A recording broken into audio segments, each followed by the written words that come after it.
Aim Reem Shreem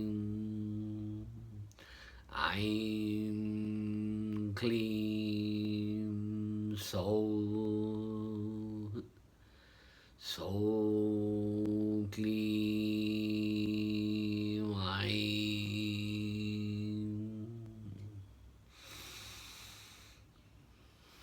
Imagine being able to draw a map with your sound and your mind inside your body. This is what Kundalini is all about. It's not just an energy, it is a map of your consciousness.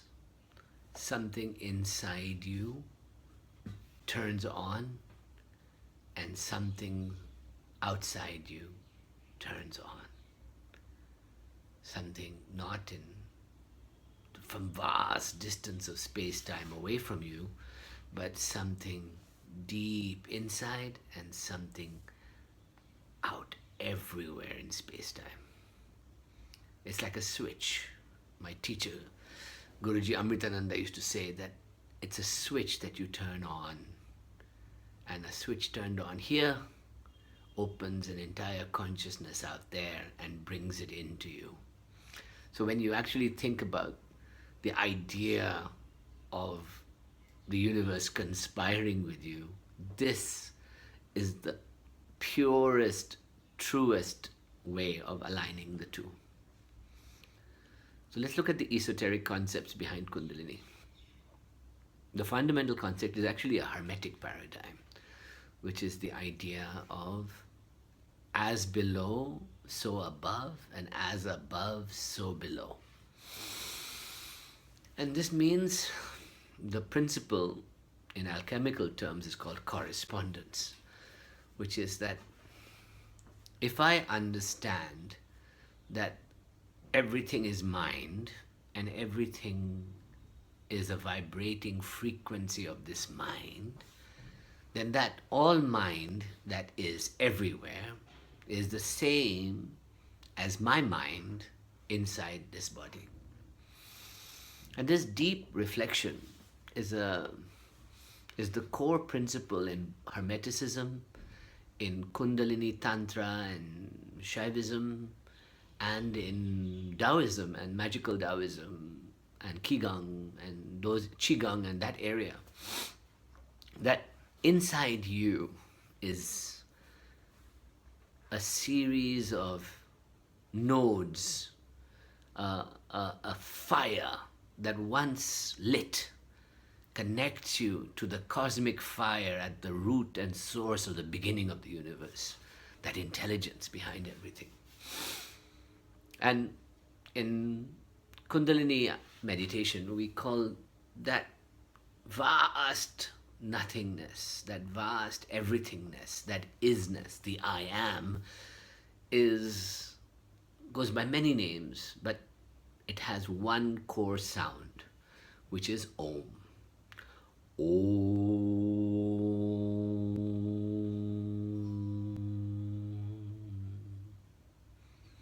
And the sound Om itself has 5 parts which define the psychology of the seeker.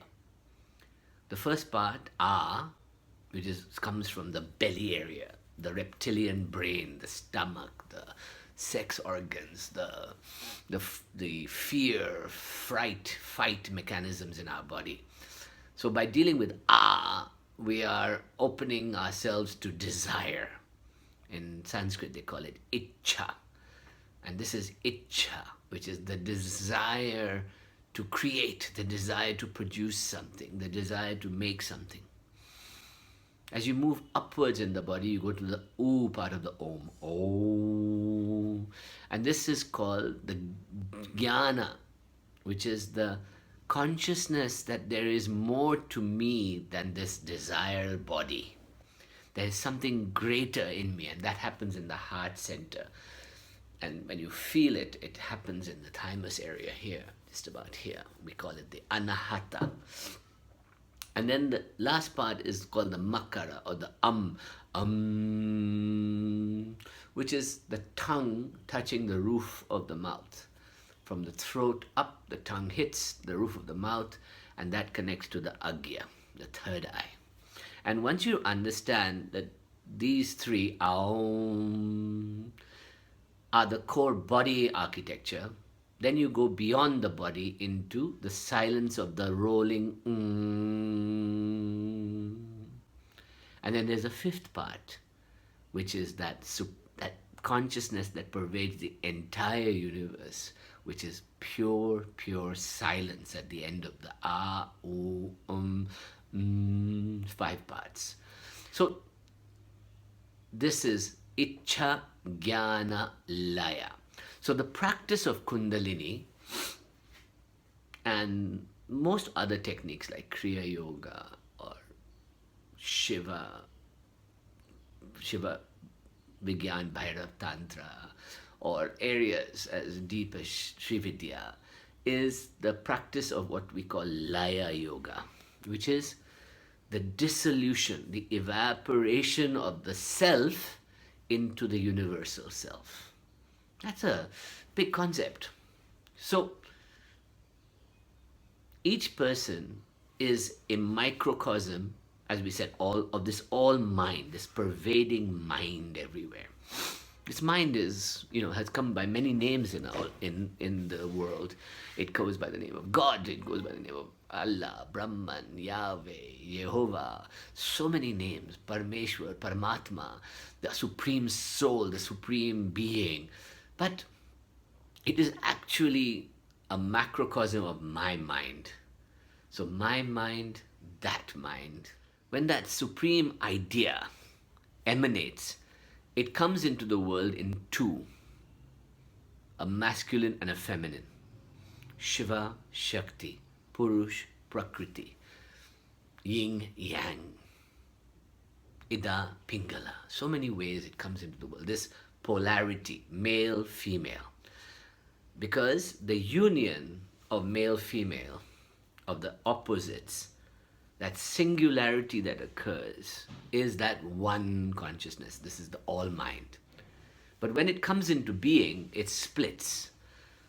And that split is a split in between consciousness and form, between energy and matter.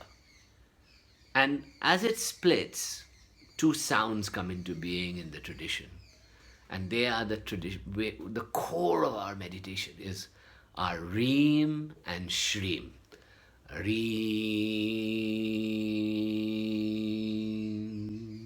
and Shreem.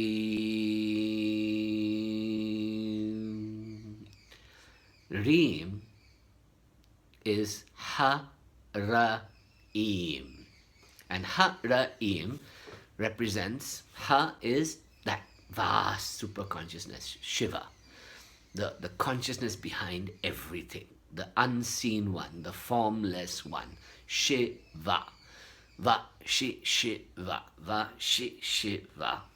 Ha, Hari, Ha, Hong, all these sounds come from that. Ha, Ra is the fire of that creation, of that fire that burns inside every living being, that serpent fire, that fire of life. And Eem is the sound of the flow of consciousness, the river of consciousness called Saraswati, as she goes through your head and go into your body.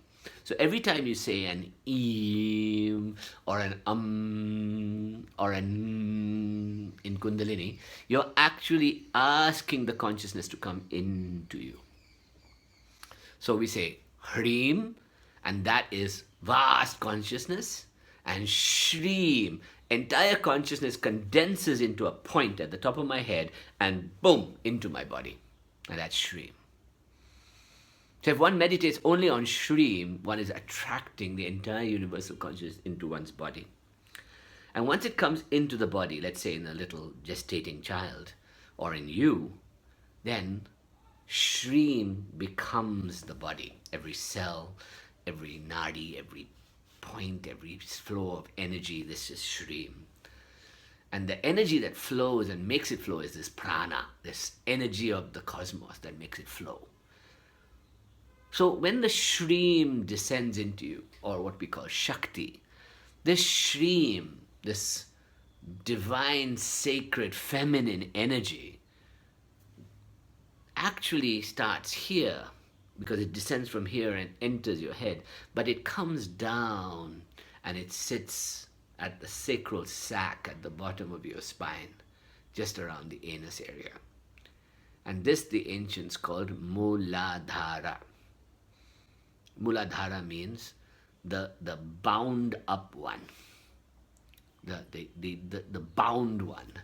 And that means that this energy is always seen as a 3.5 times coiled serpent around the linga.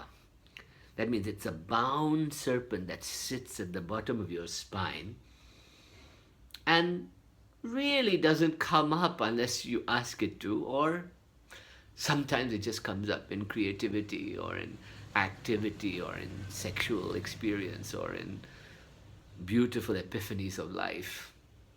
Now, when that comes up, it is trying to return to this source center from which it came, which happens to be, if you drill a hole through your head and through either side of your head, that point right in the middle is where it wants to return to, this energy. And it travels up your spine, around the back of your head, over your head, into the front, or this third eye at the front, and into the back area there. And it so happens that the organ that sits there, the gland, is the pineal gland. And that is the source, apparently, of all this consciousness. So, the Kundalini awakening experience, once Shreem has come in, is that it goes down. And in the downward flow, the sound becomes different. It becomes I'm Kleem, so Kleem, I'm. And this is the three worlds. Aim is the flow of consciousness through my tongue and my third eye. Kleem is the sound of my heart center. And so is the sound of my truth, of my nature, of my biology, of my being, the creative impulses in me. And in India, these are also Maha Saraswati, Maha Lakshmi, and Maha Kali. And they represent at the base, the kind of dark mother womb that you're entering into. By the time it comes up to the heart, it becomes the golden glow of Mahalakshmi. And when it comes up to the tongue, it is Saraswati. And then it comes here, and it becomes the looking up at Shiva. And as it comes into my body, it takes this form. And the sacred map of that form is what we call the chakras, which are the alignment along the body. So the Kundalini adept, the practitioner of Kundalini, is one who maps this map and then takes the energy from the base of the spine slowly and lifts it up in a beautiful way along the spine, over the back of the neck and the head, and into the front of the head, and then activates all the centers one by one upwards until one comes to the Agya, the third eye. And there, the seeker is not in control anymore of their actions. They are in the presence of that energy of the universe, the grace, and they have to wait, either here or here in the heart, for the grace to descend and come into them and pull them up into the other region. Sounds wonderful, doesn't it? But the beauty is that if you experience this, you become an awakened Kundalini practitioner. And this can change your life and give you super awareness, super sensitivity, and a blissful experience that you've never had before.